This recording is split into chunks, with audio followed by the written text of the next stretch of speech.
Salut, c'est Trado, je suis content de vous retrouver pour la mise à jour de l'indice parisien. Alors la hausse a continué aujourd'hui, puisque le CAC s'adjuge 1,33%.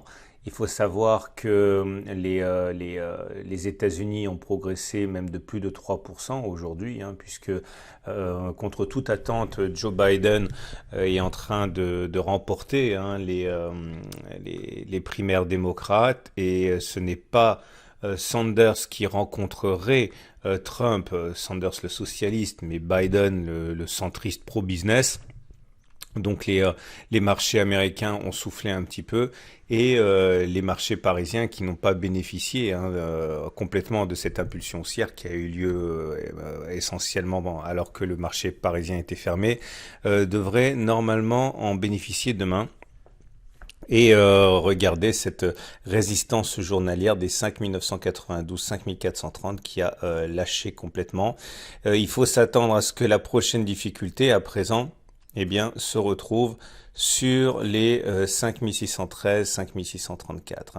Alors, je vous rappelle que on est toujours dans ce qu'on pourrait appeler un rebond technique. Alors, il faut se méfier de ce genre de rebond technique. Alors, j'ai eu pas mal de messages me disant que c'était très apprécié ce détour, plusieurs années en arrière pour voir comment les marchés ont réagi. Et donc, il n'y a pas de raison de s'arrêter maintenant. Je vous emmène en 2007, 2008, c'est-à-dire à la veille de la baisse suite à la crise des subprimes et la crise des dettes souveraines. Regardez ce qui s'est passé ici.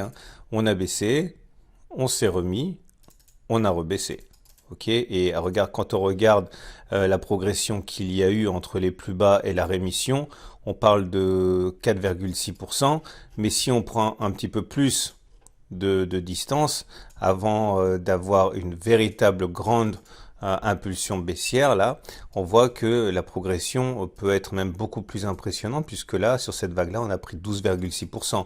Je vous amène encore plus loin en arrière, en 2001, donc lors de l'éclatement de la bulle Internet, la fameuse bulle Internet, c'est pareil.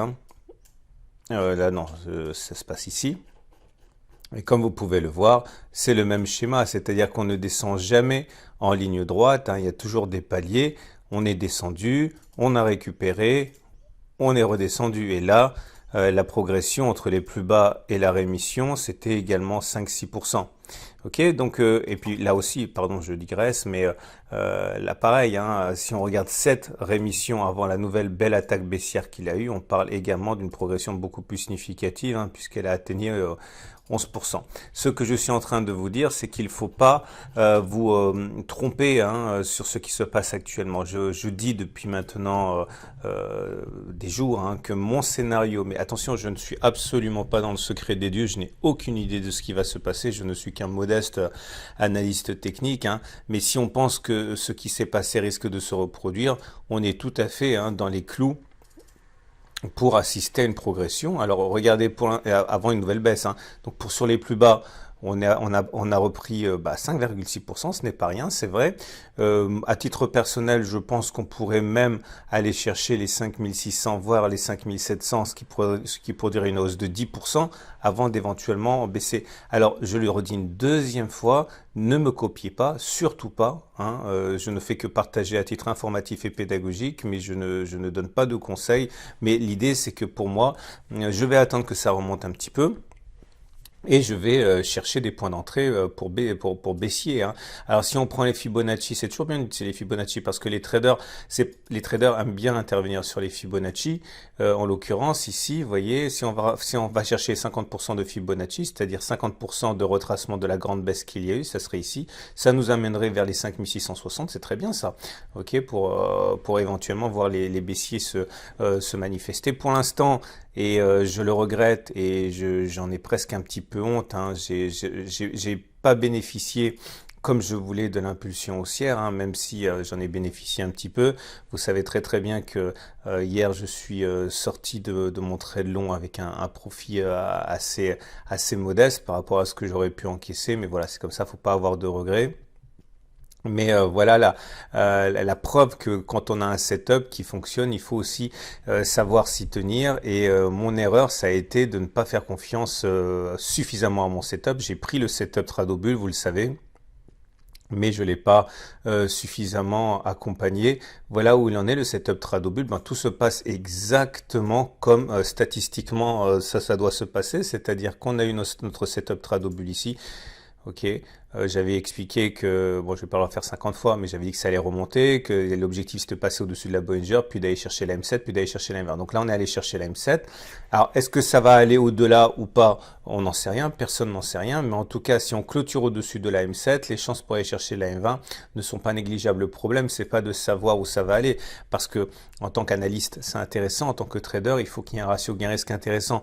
Si vous visez la M20, ça veut dire que vous avez un objectif qui serait, mettons, allez, la 20 elle descend, donc on va dire aller chercher plus 5%, 4,7% de hausse. Vous voyez bien que si vous mettez un stop loss en dessous des précédents plus bas, comme il se doit dans ce setup-là. Attention, c'est pas vrai pour tous les setups, tout ça c'est expliqué dans le Pacte Trado, mais voilà, on a un ratio gain-risque qui n'est même pas de 1 pour 1, donc c'est déjà trop tard pour entrer maintenant au regard d'un setup Tradobull. Ok, alors maintenant, est-ce qu'on peut rentrer avec d'autres critères? Oui, on peut rentrer avec d'autres critères. On peut se dire que on va viser la M20 et que si jamais on clôture en dessous de la M7, après avoir clôturé au-dessus de la M7, donc imaginons par exemple que l'on clôture au-dessus de la M7 et qu'on vise, je vais le faire bien sinon on ne comprend rien du tout. Je sais que c'est ennuyeux ce que je raconte, mais les traders, si vous êtes débutant, vous devez savoir que le trading c'est essentiellement du ratio gain-risque. Imaginons que l'on clôture au-dessus de la M7 et qu'on vise la M20, ça nous fait du 4,5%. Si on vise du 4,5%, même moins parce que la M20 va descendre, on va dire du 3,8%, il faudra que le stop loss soit pas inférieur à 3,8%, c'est-à-dire en cas de clôture au-dessus de la M7, puisque si on clôture en dessous de la M7, il y a de bonnes chances pour qu'on continue à baisser derrière. Voilà, bon, je la fais courte, mais c'est un peu l'idée. En tout cas, moi, tant pis pour moi, je suis sorti avec une plus-value minimaliste, alors que je pourrais pu avoir une plus-value beaucoup plus importante. Ça m'apprendra à pas faire confiance aux setups qui ont été statistiquement et backtestés. Nous avons donc également les montres de Bollinger justement qui se mettent, attention, en situation de parallèle baissière, c'est pas encore le cas, la M20 est à plat, la M7 descend. Si la M7, la Bollinger inférieure, je veux dire, pas la M7, si la Bollinger continue à descendre et que la Bollinger supérieure descend aussi, on sera en situation de parallèle baissière. Et là, c'est la porte ouverte à des choses pas trop sympas, quoi. Nous avons également les chandeliers japonais. Ok, il faut vraiment tenir compte. Alors, le chandelier japonais du jour, bon, il est venu mourir sur la M7, c'est très classique. C'est ce qui s'est produit pour le Dow Jones de la séance précédente. À partir de là, c'est une bougie qui est plutôt positive parce qu'elle termine dans le tiers haussier. Et nous avons naturellement la possibilité... Ah oui, j'oubliais. Chartistiquement parlant, ce que nous avons là, c'est une figure, alors potentiellement ABC ou alors peut-être tout simplement un drapeau. Mais un drapeau baissier cette fois. Ça arrive également à la hausse. Mais ça, c'est exactement ce que je voudrais trader, c'est-à-dire le moment où on va repartir à la baisse après avoir fait ce drapeau. C'est important à comprendre. Je vous en montre un qui était haussier. Voilà, c'était là. Même acabit, hausse.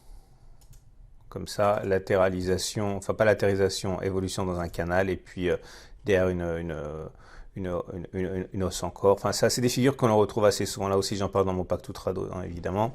Donc ça serait le côté inverse. Donc maintenant, les indicateurs techniques. Alors là, trop fort, le stochastique, puisqu'on avait expliqué justement hier que le premier signal haussier avait été donné par le stochastique. D'ailleurs, je l'avais traité de manière un petit peu prudente, on va dire peut-être trop prudente, puisque j'avais dit que le stochastique avait délivré son signal haussier ici, mais qu'il était également le champion des faux signaux, puisque c'est le plus nerveux, donc il est normal quelque part qu'il donne des signaux plus hasardeux, mais c'est lui qui avait raison.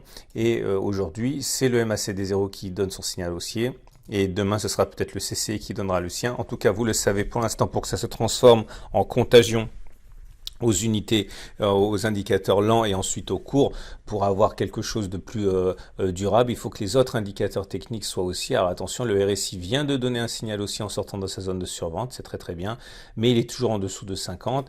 Le momentum est toujours négatif et le MACD est toujours en dessous de son signal. Donc voilà, bon, faut pas bouder son plaisir, c'est de mieux en mieux, mais pour l'instant impossible de dire s'il s'agit d'un rebond technique ou d'une reprise de la hausse. Restez prudent de toute manière, hein. Je vous dirai ce que moi je ferai quand je le ferai. Pour l'instant, voilà, vous l'avez compris, j'ai laissé passer le coche d'une belle plus-value sur le CAC 40. Je trade autre chose en attendant, hein. Nous avons pour terminer l'Ishimoku, et l'Ishimoku nous dit des choses très sympas également, à commencer par le fait que nous sommes toujours évidemment en tendance baissière, en tendance baissière parce que vous le savez, on est en dessous des lignes de l'Ishimoku qui sont descendantes, hein, on va pas la refaire 50 fois, mais quand même, SSA et SSB descendantes, Tenkan Kijun descendante, et on est en dessous. Mais j'avais expliqué également hier qu'il est toujours dangereux de spéculer à la baisse quand l'éloignement vis-à-vis de la Tenkan est trop important parce qu'il y a un effet élastique, ok. Et donc là, ce qui se passe, c'est que les traders Ishimoku sont sans doute planqués sur cette zone-là, ok. Et lorsque les cours viendront sur la Tenkan ou la Kijun et qu'il y aura un accès de faiblesse, à mon avis, ils risquent de shooter le CAC 40, hein. Voilà, tout dépend de votre style et de ce que vous aimez trader. Voilà, donc je pense qu'on a fait le tour. C'est une excellente journée et je vous dis merci d'être toujours plus nombreux déjà. Regardez mes vidéos et à demain pour la mise à jour. Et n'oubliez pas de vous abonner à la vidéo YouTube si vous voulez être prévenu tout de suite, rapidement, dès qu'elle est en ligne.